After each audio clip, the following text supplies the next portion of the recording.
நெஞ்சம் என்னும் கூடு அதில் நெருப்பு வைத்ததாறு,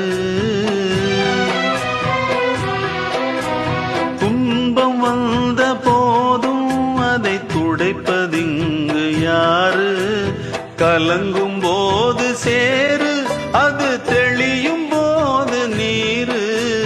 கடவுள் போட்ட கோடு, அதை திருத்த போவதாறு? வெந்த புண்ணும் ஆறிடுமா? வேதனை தான் தீர்ந்திடுமா?